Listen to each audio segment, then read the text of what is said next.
السلام علیکم ورحمۃ اللہ وبرکاتہ۔ محترم بھائیوں، بہنوں اور عزیزوں، میں نے آپ کے سامنے سورہ آل عمران کی ایک آیت پڑھی ہے۔ اللہ تعالیٰ فرماتے ہیں وَلَا تَهِنُوا، نہ کمزور ہو جاؤ، نہ ہمت ہارو، وَلَا تَحْزَنُوا، نہ غم کرو، وَأَنْتُمُ الْأَعْلَوْنَ، تم ہی سب پر غالب ہو، ان کنتم مؤمنین، اگر تم مومن ہو۔ زمین و آسمان تو اپنی جگہ سے ٹل سکتے ہیں، مگر اللہ کی بات کسی صورت غلط نہیں ہو سکتی۔ تو اللہ تبارک و تعالیٰ نے فرمایا کہ ہمت ہارنے کی ضرورت نہیں، غم کرنے کی ضرورت نہیں، تم ہی سب پر غالب رہو گے اگر تم مومن ہو۔ تو میرے بھائیوں، اس وقت ہماری جو حالت ہے مسلمانوں کی، ماشاءاللہ مسجدیں بھری ہوئی ہیں، کلمہ بھی ہم پڑھتے ہیں، نبی کریم صلی اللہ علیہ وسلم سے محبت بھی کرتے ہیں، ذکر اذکار بھی ہو رہے ہیں، صدقہ خیرات بھی ہو رہا ہے، روزے بھی رکھ رہے ہیں ماشاءاللہ، عمرے کے لیے بھی جاتے ہیں، حج پر بھی جاتے ہیں، سب کچھ ہے، مگر ہماری ذلت کا یہ حال ہے کہ ہمارے نبی کریم صلی اللہ علیہ وسلم کے خاکے علی اعلان انٹرنیٹ پہ شائع کیے جاتے ہیں، بنائے جاتے ہیں، اور اسلام کی توہین کی جاتی ہے، رسول اللہ صلی اللہ علیہ وسلم کی توہین کی جاتی ہے۔ مسلمان دنیا میں سب سے جو ذلیل قومیں ہیں نا، یہودی اور ہندو اور بدھ، جو ایک کیڑا نہیں مار سکتے، ایک کیڑا نہیں مارتے، اس قدر وہ کہتے ہیں ہم سنا پسند ہے کہ جان کا نقصان ہم ایک کیڑا بھی نہیں مارتے۔ وہ بدھ برما کے اندر 30,000 مسلمانوں کو انہوں نے چند دنوں کے اندر تہہ کر دیا۔ لڑکیاں نوجوان کٹھی کر کے ان کی عزت برباد کرنے کے لیے الگ لے جاتے ہیں، بندوں کو گولیاں مار کر سب کے سامنے بستیوں کو آگ لگا کر جلا دیتے ہیں۔ اور افغانستان میں جو کچھ ہوا ان 11 سالوں کے اندر، جس طرح امریکہ نے کارپیٹ بمباری کی، ایک چپے پر ڈیزی کٹر بم برسائے، کس طرح لاکھوں مسلمانوں کو شہید کیا، عزتیں برباد ہوئی، عراق میں برباد ہوئی، اس طرح دنیا کے مختلف خطوں میں وہ سب کچھ ہمارے سامنے ہے۔ اور ہماری جو سلطنتیں قائم بھی ہیں، اگر گہرائی کی نظر سے دیکھو تو ہمارے ہاتھ اپنے مسلمانوں کے ہاتھ میں بہت ہی کم ہے، ساری لگام اور ساری باغ ڈور وہ کفار کے قبضے میں ہی ہے۔ دیکھنے کو مسلمان حکمران بیٹھے ہوئے ہیں، لیکن وہ سب کچھ وہی کرتے ہیں جو کفار کی طرف سے ان کو سبق دیا جاتا ہے۔ تو کمی کس چیز کی کمی ہے؟ کیا مال و دولت کی کمی ہے؟ مال و دولت جتنا اس وقت مسلمان ملکوں کے پاس ہے نا، عرب ملک دیکھ لیجئے، پاکستان میں اللہ کی نعمتوں کا شمار ہی نہیں ہے، نہ تیل، نہ گیس، نہ کوئلہ، کسی چیز کی کمی نہیں ہے الحمدللہ۔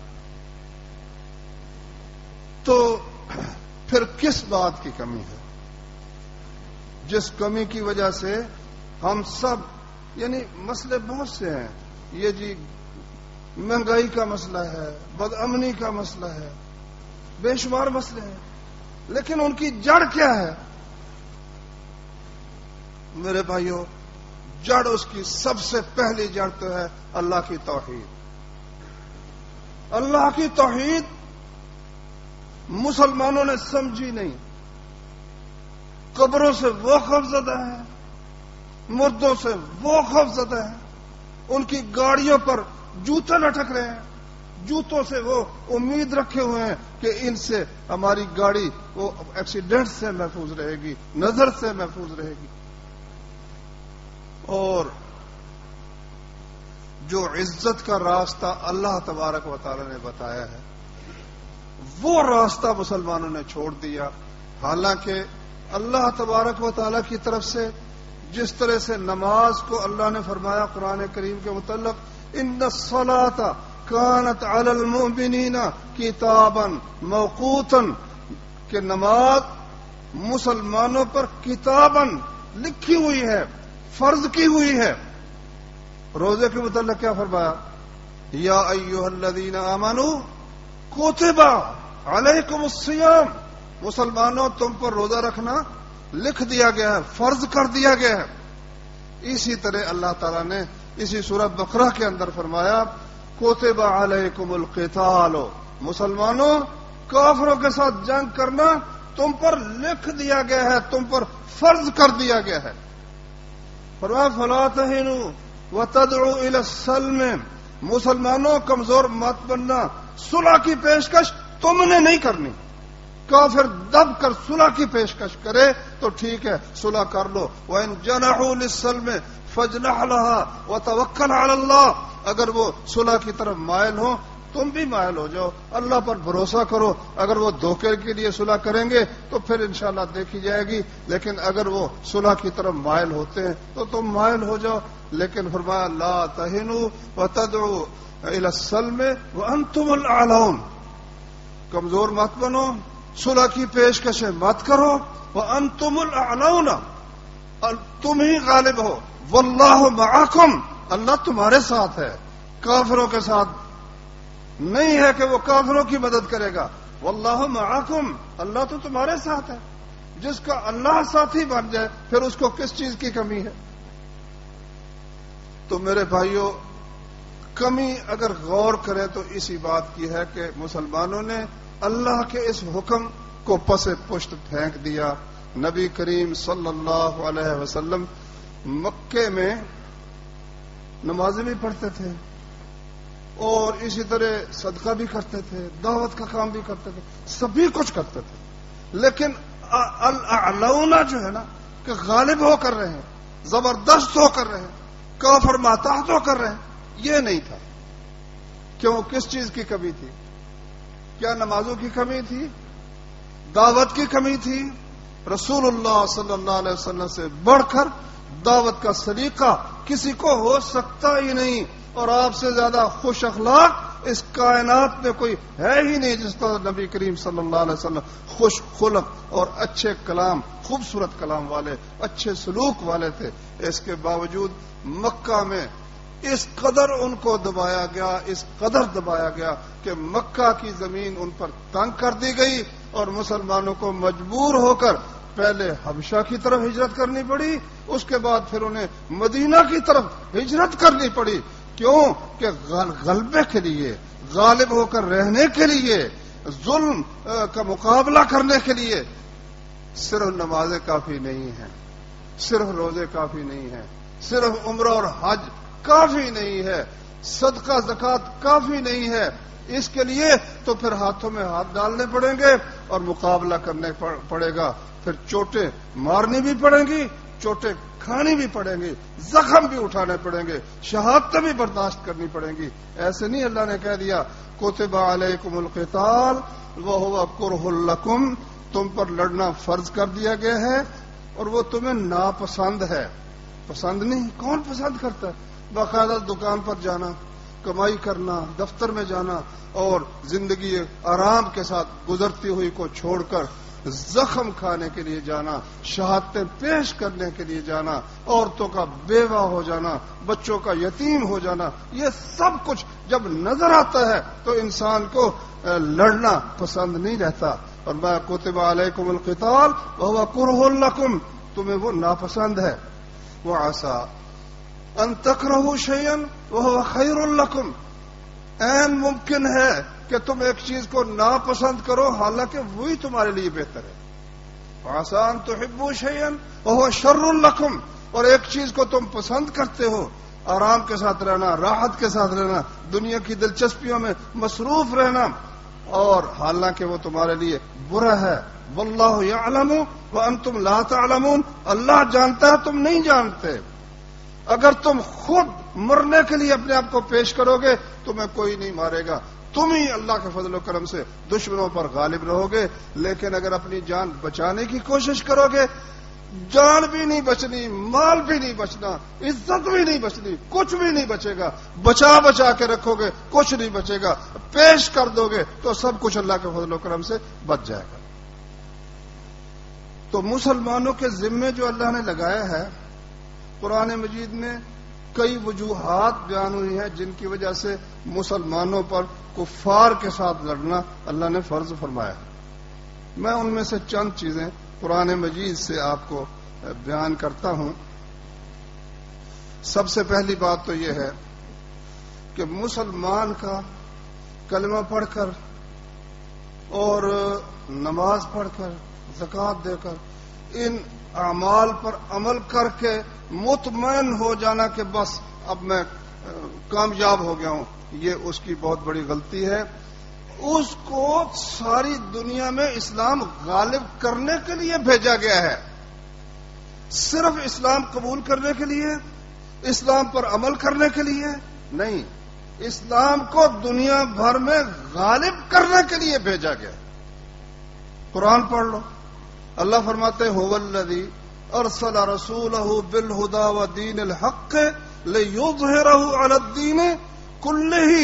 اللہ وہ ذات پاک ہے جس نے اپنے رسول کو ہدایت اور دین حق دے کر اس لیے بھیجا لیظہرہ علی الدین کلہ، تاکہ تمام دینوں کے اوپر اس کو غالب کر دے، تمام دینوں پر اس کو غالب کر دے. چند 30 سال کے عرصے کے اندر 30 سال کے عرصے کے اندر 65 لاکھ مربع میل کے مسلمان مالک بن گئے تھے. کوئی ان کے مقابلے میں سر نہیں اٹھا سکتا تھا. صحابہ کرام رضی اللہ عنہم اور تابعین کرام کو اللہ نے وہ عزت بخشی کہ مشرق سے لے کر انڈونیشیا، ملائیشیا، چین سے لے کر مغرب تک، افریقہ کے ممالک تک، سارا مشرق و مغرب اللہ تعالیٰ نے ان کے ہاتھوں فتح فرما دیا، ان کا قبضہ کروا دیا، اور اس بات کو سچ کر دکھایا کہ وہ انتم الاعلون، انتم الاعلون، تم ہی غالب رہو گے ان کنتم مومنین. شرط یہ ہے کہ تم مومن ہو، تمہارا ایمان درست ہو، ایمان تمہارا کامل ہو. نبی کریم صلی اللہ علیہ وسلم نے فرمایا لا یبقى بیت مدر ولا وبر، کوئی اینٹوں کا بنا ہوا مکان ہے یا خیمے کی بنی ہوئی کوئی رہائش گاہ ہے باقی نہیں رہ جائے گی، الا ادخلہ اللہ الاسلام، اللہ اس کے اندر اسلام داخل کر دے گا. بعز عزیز وذل ذلیل، عزت والے کو عزت بخش کر اور جس کی قسمت میں ذلیل ہونا ہے اس کو ذلیل کر کے ہر گھر میں، ہر خیمے میں اللہ تعالیٰ اسلام داخل کر دے گا. کس طرح؟ یا تو اللہ انہیں عزت بخشے گا، وہ اسلام قبول کر لیں گے، یا پھر اللہ ان کو ذلیل کرے گا، وہ اسلام کے باج گزار، خراج دینے والے، اس کے ماتحت زندگی بسر کرنے والے، اس کی حکومت کو تسلیم کرنے والے بن جائے گا. لو، یہ وہ بات ہے جو حضرت ابو ہریرہ رضی اللہ عنہ سے، عبداللہ بن عمر رضی اللہ عنہ سے، صحیح بخاری، مسلم، ابو داؤد، ترمذی، تقریباً حدیث کی ہر کتاب میں آئی ہے. فرمایا نبی کریم صلی اللہ علیہ وسلم نے امرت ان اقاتل الناس، مجھے حکم دیا گیا ہے کہ میں تمام لوگوں سے قتال کروں، ان کے ساتھ لڑائی کروں. دیکھو اس لفظ میں بھی غور کرنا، ایک ہے لفظ جہاد، ایک لفظ ہے قتال. جہاد کا معنی ہے اپنی آخری کوشش صرف کر دینا. اب کئی لوگوں سے جب کہا جائے بھائی جہاد، وہ کہتے ہیں جی ہم بھی جہاد کر رہے ہیں، بیوی بچوں کا پیٹ پالنا یہ بھی تو جہاد ہے، رزق حلال کمانا یہ بھی تو جہاد ہے، غربت کے خلاف ہم جہاد کر رہے ہیں. دیکھو کمال مسلمانوں کی، وہ غربت کے خلاف کافر ان کی گردنیں کاٹ رہے ہیں، ان کی عزتیں برباد کر رہے ہیں، یہ غربت کے خلاف جہاد کرتے چلے جا رہے ہیں۔ دیکھو جنگ خندق میں کیا حال تھا، جنگ صحیح بخاری میں یہ نہیں کہ افسانہ ہے کوئی پیٹ پہ پتھر باندھنا، واللہ ہم تو تصور نہیں کر سکتے غربت اور فقر کی اس حالت کا جو محمد رسول اللہ پہ گزری، جو صحابہ کرام پہ گزری، کہ رسول اللہ صلی اللہ علیہ بخاری میں آتا ہے، ترمذی میں ہے کہ ہم نے رسول اللہ صلی اللہ علیہ وسلم کے سامنے شکایت کی کہ ہم پیٹ جو ہے فاقہ ہے، نبی صلی اللہ علیہ وسلم نے کپڑا اٹھایا، اس کے اوپر پتھر بندھا ہوا تھا، پیٹ اتنا اندر دھس گیا تھا کہ برابر کرنے کے لیے، کمر سیدھی کرنے کے رکھنے کے لیے پتھر باندھا ہوا تھا محمد رسول اللہ صلی اللہ علیہ وسلم۔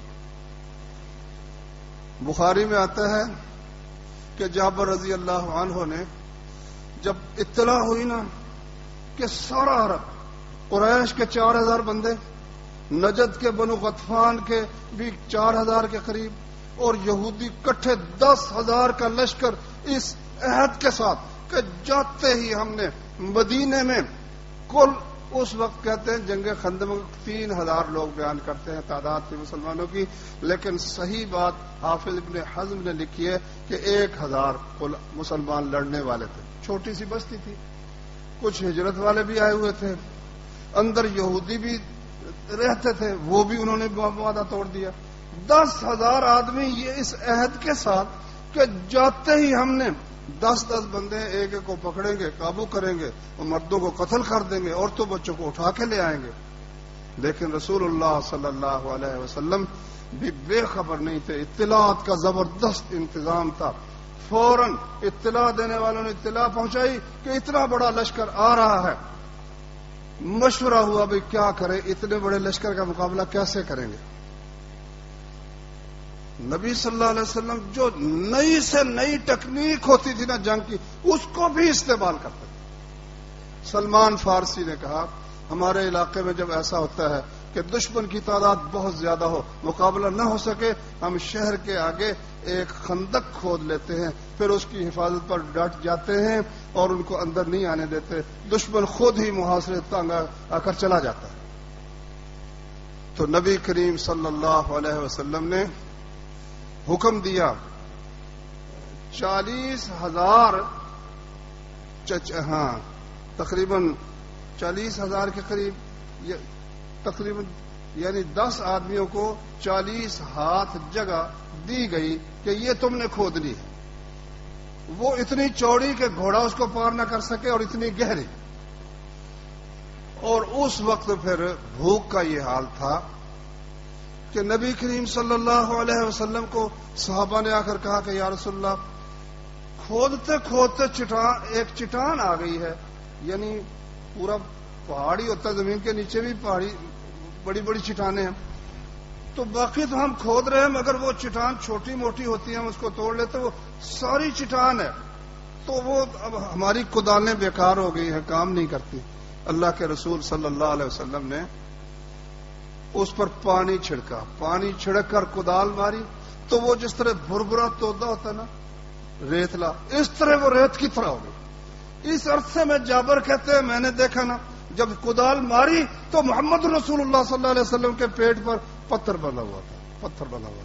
کہتا میں بیوی کے پاس گیا، میں نے کہا کہ میں نے آج رسول اللہ صلی اللہ علیہ وسلم کی وہ حالت دیکھی ہے، مجھ سے برداشت نہیں ہوتا، تو تیرے پاس کچھ ہے کھانے کو؟ کہتی ہاں تھوڑے سے جو ہیں، ایک پٹھوری ہے۔ میں نے پٹھوری ذبح کی، اس نے وہ جو پیسے، آٹا گوندا، پھر میں خاموشی سے گیا، میں نے جا کر کہا یا رسول اللہ تھوڑا سا کھانا ہے، آپ تشریف لائیں، تو 1 یا 2 بندے ساتھ لے لیں۔ نبی کریم صلی اللہ علیہ وسلم نے کہا او خندق والو، جابر نے تمہاری دعوت تیار کی ہے، چلو چل کے دعوت کھائیں۔ کہتے میں آگے آگے اور خلقت پیچھے پیچھے۔ میں نے جا کر بیوی کو بتایا کہ بھائی نبی صلی اللہ علیہ وسلم تو سارا لشکر لے آئے ہیں۔ کہا اس نے مجھے کہا فعل اللہ بکا، اللہ تیرا ستیہ ناش کرے، تجھے یہ کرے، تو نے مجھے بے عزت کر دیا۔ پھر کہتی ہے تو نے رسول اللہ کو بتا دیا تھا کھانا کتنا ہے؟ میں نے کہا بتا دیا تھا۔ کہتی پھر پرواہ کوئی نہیں، کوئی بات نہیں۔ نبی صلی اللہ علیہ وسلم نے فرمایا کہ لو میرے آنے تک ہانڈی چولہے سے نہیں اتارنی اور ایک اور روٹی پکانے والی بھی بلوا لو اور ڈھک کے رکھنا ہے، تندور کو ڈھک کے رکھنا ہے، جب روٹیاں نکال لو اس کو پھر ڈھک دو. لو جی 10 بندے آنے شروع ہو گئے. نبی صلی اللہ علیہ وسلم اپنے ہاتھ سے سالن ڈالنے لگے، روٹی ڈالتے، ٹکڑے ڈالتے، پھر اس پر سالن ڈالتے. کھاتے کھاتے جابر کہتے ہیں 1000 لشکر سارے کا سارا کھا گئے. اللہ کی قسم کھانا کہتے اسی طرح موجود تھا. وہ معجزے بھی جو ظاہر ہوئے نبی صلی اللہ علیہ وسلم کے، وہ جہاد کے دوران اکثر ظاہر ہوئے، مگر پہلے وہ کتنے دنوں کی بھوک برداشت کی تو ظاہر ہوا نا. اللہ کہتا میں تمہارے ساتھ ہوں، میں تمہاری مدد کروں گا، مگر کوئی نکلے گا تو مدد کرے گا نا. کوئی نکلے گا ہی نہیں، کوئی میدان میں کھڑا ہوگا ہی نہیں تو مدد کیسے ہوگی؟ ایسے تو اللہ کا یہ طریقہ نہیں ہے نا کہ تم نکلو بھی نہیں اور کہو اذهب انت وربک فقاتلا. موسیٰ علیہ السلام کی قوم نے کہا تھا جا تو اور تیرا رب جا کے لڑو، ہم تو یہیں پر بیٹھے ہوئے. پھر اللہ کی یہ سنت نہیں ہے کہ ایسے لوگوں کی وہ مدد کرے. وہ مدد تو کرتا ہے جو میدان میں نکلتے ہیں، پھر اللہ ان کی مدد بھی کر دیتا ہے. تو میرے بھائی، رسول اللہ صلی اللہ علیہ وسلم نے فرمایا امرت تو مجھے حکم دیا گیا ہے ان اقاتل الناس کہ میں لوگوں سے قتال کروں.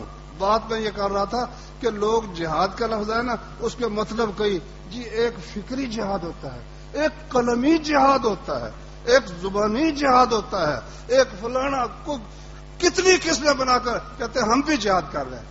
لیکن یہ جو ہے امرت ان اقاتلا، اقاتلا کا معنی لڑائی ہے، اس کا معنی تو کوئی اور جہاد ہے ہی نہیں.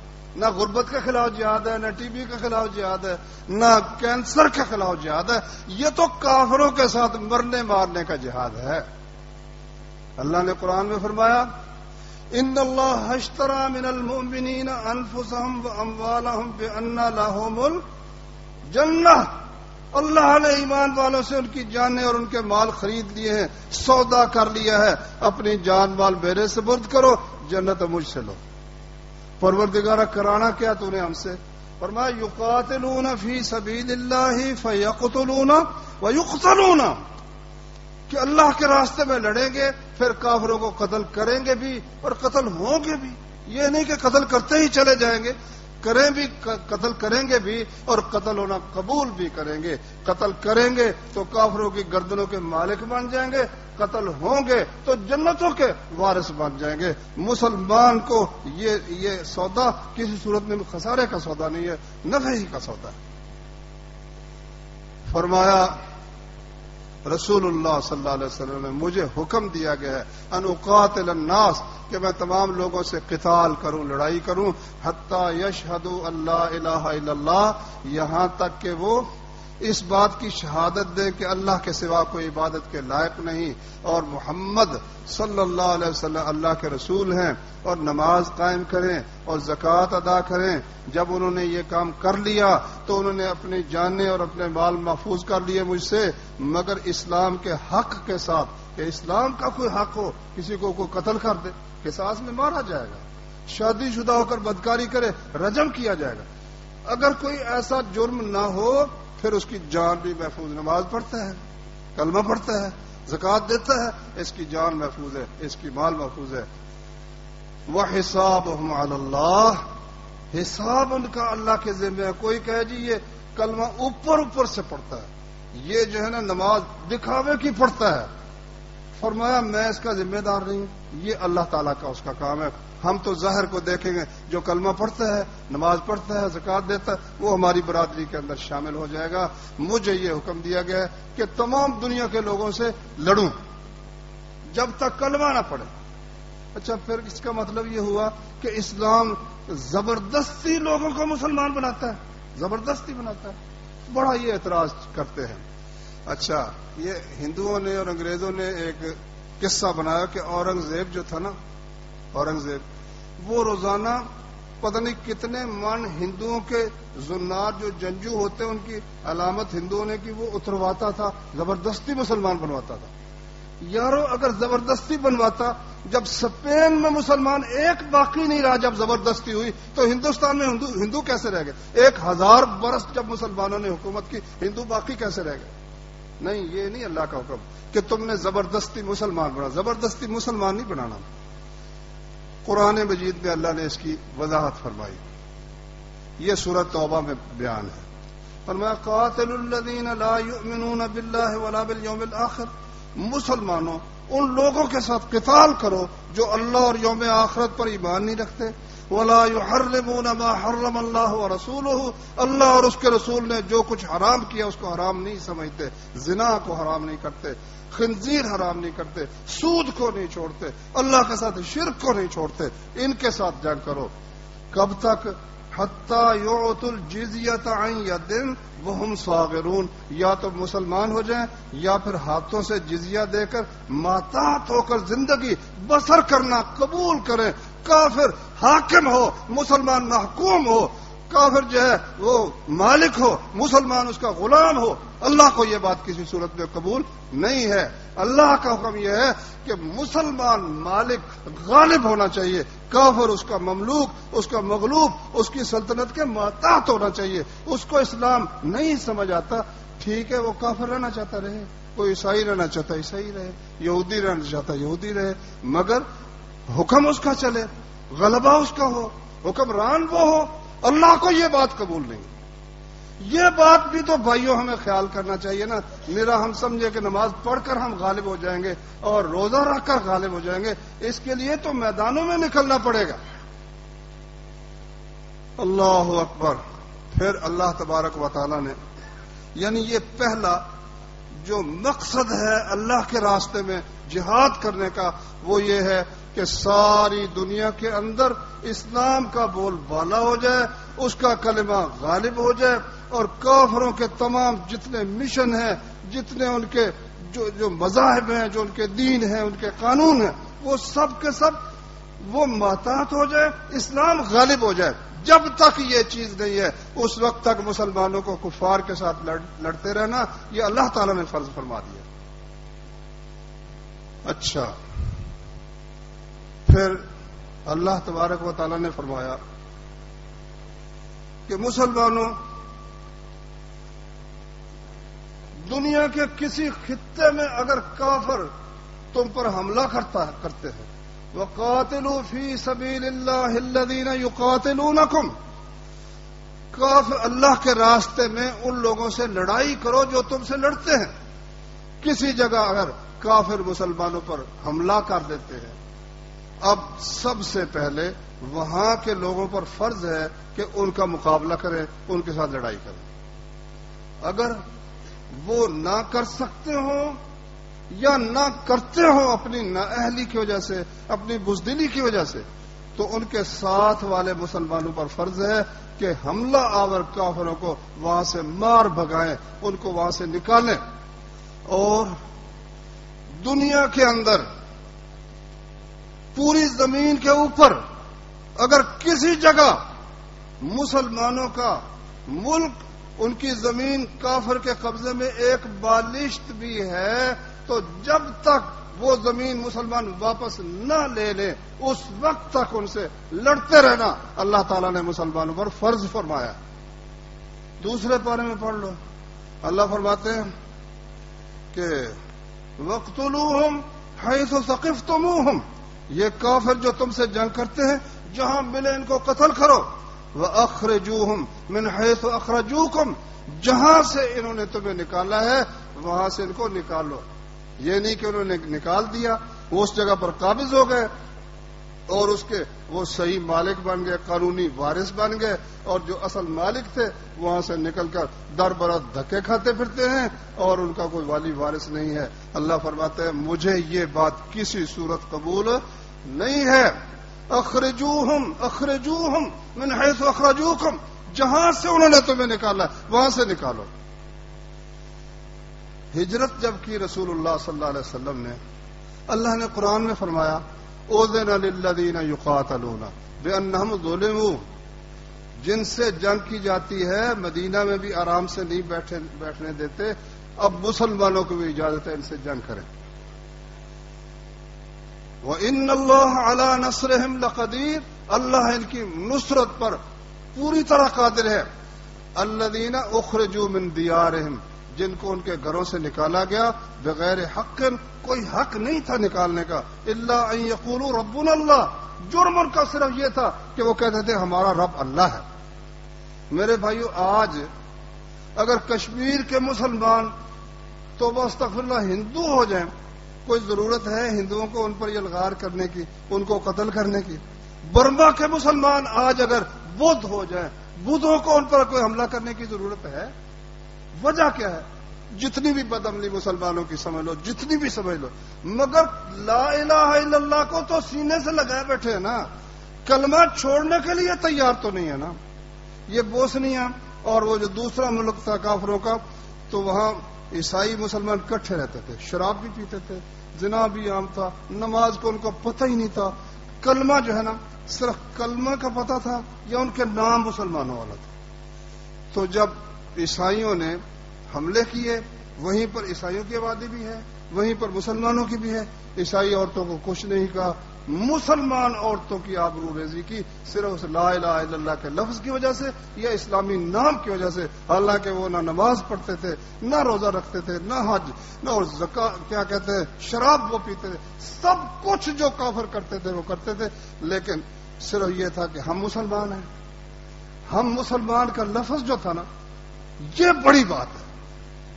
اچھا دیکھو، بنی اسرائیل نے بڑی مصیبت کاٹی ہے، ان کے لڑکے قتل کیے گئے، ان کی عورتوں کی عصمتیں برباد کی گئی، اور حال بیچاروں کا یہ ہو گیا کہ وہاں سے جب نکلے نا، قرآن بتاتا نکلتے ہی پہلا کام یہ ہوا کہ ایک قوم پر ان کا گزر ہوا، وہ بتوں پر بیٹھے تھے، بت پرستی کر رہے تھے، یہ کہنے لگے موسیٰ ہمیں بھی وہ بت بنا دو، ہم بھی پوجیں۔ کیا معلوم ہوا کہ وہ سارے توحید والے تھے، توحید بھی نہیں رہ گئی تھی، غلامی انسان میں کچھ بھی نہیں رہنے دیتی، نہ توحید رہنے دیتی ہے، نہ وہ کوئی ایمان رہنے دیتی ہے۔ لیکن آفرین ہے ان لوگوں پر کہ بیٹے کٹ گئے، عزتیں برباد ہو گئی، لیکن یہ بات انہوں نے چھوڑی نہیں کہ ہم مسلمان ہیں۔ واللہ یہ بڑی بات ہے۔ تھوڑا سا ایک غور کرنا، بات ہے تھوڑی سی باریک لیکن آپ کو نفع دے گی۔ یہاں کچھ بیوقوف جاہل یہ کہہ کر کہ بھئی یہ جو مسلمان ہیں یہ قبر پرست ہیں، یہ جو ہے کافروں کے ساتھی ہیں، یہ فلاں ہے فلاں ہے، کافروں سے پہلے ان کو مارنا ضروری ہے۔ یہ تحریک طالبان پاکستان جو بنی ہوئی ہے نا، جو بندی حضرات خاص طور پر انہوں نے یہ جھنڈا اٹھایا ہوا ہے کہ یہ سارے ہی کافر ہیں، یہاں لاہور میں دھماکے، فلاں جگہ دھماکے، اور ان کو حیا بھی نہیں آتی، کہتے ہیں ہم نے دھماکے کیا نا جی۔ یارو تم پتہ نہیں کیا سمجھتے ہو، مجھے بتاؤ وہ جو بنی اسرائیل تھے کتنی کو توحید والے تھے، لیکن وہ کلمہ پڑھتے تھے، وہ کہتے ہم مسلمان ہیں، جیسے بھی مسلمان تھے وہ مسلمان تھے۔ اور رسول اللہ صلی اللہ علیہ وسلم کی ایک شخص نے اتنی سامنے توہین کر دی، کہتا ہے اے محمد انصاف کر، عدل کر، تو نے انصاف ہی نہیں کیا، بے انصافی کی، تو نے تقسیم ہی نہیں صحیح کی۔ صحابہ نے کہا یا رسول اللہ اس کی گردن اڑا دے بے ایمان کی، فرمایا نہیں، لوگ کہیں گے مسلمانوں کو قتل کرتا ہے، محمد اپنے ساتھیوں کو قتل کرتا ہے۔ تو میرے بھائیوں، میں یہ عرض کر رہا تھا کہ یہ دنیا بھر کے جو مسلمان جہاں جہاں ہیں، ہم کہیں گے جی اس کی کیا ضرورت ہے۔ ایک صاحب مجھے کہنے لگے، اللہ گھنٹہ اس نے میرا دماغ چاٹا، کہتا ہے کشمیر کے مسلمانوں کی مدد کی کیا ضرورت ہے؟ میں نے کہا کیوں؟ کہتے وہ تو قبریں پوجتے ہیں۔ تو قبر پرست ہیں، وہ تو مشرک ہے۔ اچھا چلو، وہ جب ہندوؤں کا جو غلبہ ہوگا تو انہی کی تہذیب غالب ہوگی نا۔ جو حکمران کا مذہب ہوتا ہے، محکوم کا مذہب وہی ہوتا ہے نا۔ تو ہندوؤں کی وہ رسمیں ہماری شادیوں میں بھی ہیں، جب اسلام غالب ہوگا سب کچھ ٹھیک ہو جائے گا۔ لیکن اپنے بھائیوں کو ہی کہنا شروع کر دیں مشرک ہیں، حتیٰ کہ وہ یہ حضرات ایسے ہوتے ہیں۔ میں نے کہا یار وہاں توحید والے بھی ہیں، بڑے ہیں ماشاءاللہ، دعوت بھی دیتے، کہتا ایک بھی مسلمان نہیں کشمیر میں۔ تو کشمیر میں کوئی نہیں تو برما میں کیا ہونا ہے بیچارہ؟ برما میں مسلمان کہاں ہونے، کیا ضرورت ہے کسی سے لڑنے کی؟ کہتے لڑنے کے لیے ان کے پاس میدان ہے پاکستان، وہ پاکستان میں ایک دوسرے کا خون بہا رہے ہیں، پاکستان میں مسلمانوں کو قتل کر رہے ہیں۔ امریکہ کو آزادی ہے، امریکہ کسی نہ کسی طریقے سے ان کو اسلحہ بھی پہنچا دیتا ہے، کنٹینروں سے آتا ہے، درمیان میں اطلاع مل جاتی ہے فلانا کنٹینر لوٹ لو اور قابو کرو اور پاکستان کے اندر یہ کارروائی کرنی شروع کر دو۔ ہندو کسی نہ کسی طریقے سے ان کو ان کے مدرسے کو چندہ دے کر یا کسی طرح سے، یہ جو بڑے بے ایمان ہیں، یہ جو پاکستان کے حکمران ہیں، یہ جو گندے عقیدے والے لوگ ہیں، ان کو پہلے قتل کرنا چاہیے۔ نہ میرے بھائیوں اس غلطی میں مبتلا نہ ہونا، جو اللہ کا نام لیتا ہے کافر کو اس وجہ سے تکلیف ہے کہ یہ کلمہ پڑھتا ہے، برما کا مسلمان ہے، بنگلہ دیش کا مسلمان ہے، افغانستان کا مسلمان ہے، آپ کا عقیدے کے لحاظ سے اس سے کوئی اختلاف بھی ہے، یہ دیکھو کہ کافر اس کو کس وجہ سے قتل کر رہا ہے، کس وجہ سے قتل کر رہا ہے۔ وہ صرف اس کے مسلمان ہونے کی وجہ سے اس کو قتل کر رہا ہے۔ آج اگر وہ بدھ ہو جائے، آج اگر وہ ہندو ہو جائے، آج اگر وہ فلسطین کا مسلمان یہودی ہو جائے، کافروں کے ساتھ مل جائے، کافر اس کو کچھ بھی نہیں کہے گا۔ تو اللہ نے قرآن میں فرمایا وَمَا لَكُمْ لَا تُقَاتِلُونَ فِي سَبِيلِ اللَّهِ۔ پھر اللہ تعالیٰ تو بڑا وسیع ہے نا، ہم تو محدود ہیں۔ اللہ تعالیٰ صرف یہ نہیں کہ مسلمان کہیں مظلوم ہیں تو ان کی مدد کرو، کافر اگر کہیں کافروں پر ظلم ہو رہا ہے ان کو بھی ظلم کے پنجے سے چھڑانا مسلمان کے اوپر فرض ہے۔ مسلمان ساری دنیا کا تھانے دار ہے، مسلمان ساری دنیا کا محافظ ہے۔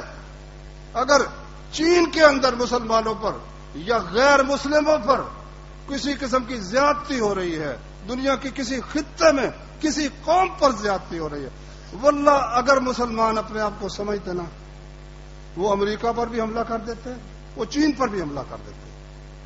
کیوں؟ چین میں واللہ کوئی کہتے ہیں دل صاحب اولاد سے انصاف طلب ہے، جس کو اللہ نے اولاد دی ہے اس کو پوچھو وہ اولاد کیا چیز ہوتی ہے۔ وہاں ہسپتالوں کے اندر شہروں میں 1 بچہ، گاؤں میں 2 بچے، اس سے زیادہ وہ نرس ہی اس کو زہر کا ٹیکہ لگا کے مار دیتی۔ کافر ہے ٹھیک ہے، اللہ کو نہیں مانتے ٹھیک ہے، مگر اتنا ظلم وہاں کی حکومتوں نے ان پر کیا کہ اب وہ اس ظلم کو وہ اپنا مقدس سمجھ کرنا اس کو تسلیم کیے بیٹھے۔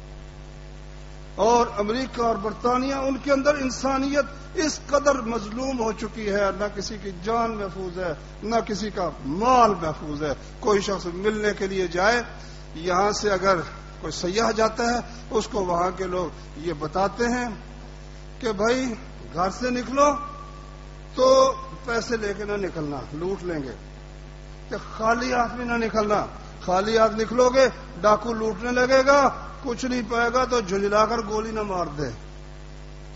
یہ ہے وہ ملک، ان کے اندر ان کے وہاں کے کافروں کی مدد کرنا بھی ہم پر فرض ہے، بجائے اس کے کہ مسلمان مظلوم مقہور ہے ہر جگہ اور ہمیں اس کی کوئی پرواہ نہیں ہے۔ ہم اپنے شب و روز کے ہاں چندہ ہم دے سکتے ہیں، زیادہ سے زیادہ چندہ دیتے ہیں، لیکن اللہ نے جو فرمایا تھا وَأَعِدُّوا لَهُم مَّا اسْتَطَعْتُم مِّن قُوَّةٍ وَمِن رِّبَاطِ الْخَيْلِ، کہ جس قدر ہو سکتا ہے کافروں کے لیے تیاری بھی رکھو، قوت کی، نشانہ بازی کی، بندوق کا نشانہ، توپ کا نشانہ، میزائل کا نشانہ، غرض جو نئی سے نئی چیز ہے سب کی تیاری کرنا۔ سارے مسلمان اپنا ایک ہوائی جہاز نہیں بنا رہے، کیوں؟ کافروں کا ان کے اوپر گھٹنا بنانے دیتے نہیں، یہ نہیں کہ بنا سکتے نہیں، جو قوم ایٹم بم بھی بنا سکتی ہے وہ ہوائی جہاز بنانا کوئی مشکل بات نہیں ہے، لیکن کافر اپنی اجارہ داری قائم رکھنے کے لیے وہ انہوں نے یہ سمجھ لیا کہ زندہ رہنے کے لیے لڑنا ضروری ہے۔ دنیا بھر میں دیکھ لو، امریکہ ہر وقت حالت جنگ میں ہی رہتا ہے، ہر وقت حالت جنگ میں رہتا ہے، کبھی کسی جگہ جنگ چھیڑ دیتا ہے، کبھی کسی جگہ جنگ چھیڑ دیتا ہے، وہ ہر وقت اپنے آپ کو حالت جنگ میں رکھتا ہے، جس طرح ہمارے پیارے پیغمبر صلی اللہ علیہ وسلم اپنے آپ کو ہر وقت حالت جنگ میں رکھتے تھے۔ گولڈ میئر اسرائیل کی وزیر اعظم بنی تھی تو اس نے بہت بڑا ایک بجٹ پیش کیا اپنی پارلیمنٹ کے اندر، تو سب نے اعتراض کیا کہ اتنے تو پیسے نہیں ہیں۔ اس نے کہا کہ دیکھو میں نے محمد سے یہ بات سیکھی ہے، کافر سیکھ رہا ہے کہتی ہے میں نے یہ بات محمد سے سیکھی ہے. جب وہ فوت ہوا اس کے گھر میں کوئی روپیہ نہیں تھا، کوئی پیسہ نہیں تھا، کوئی مال نہیں تھا، مگر اسلحہ لٹک رہا تھا. تلواریں بھی موجود تھی، کمانیں بھی موجود تھی، تیر بھی موجود تھا، نیزہ بھی موجود تھا. جب دنیا سے رخصت ہوا محمد کے پاس کچھ نہیں تھا مگر اسلحہ موجود تھا.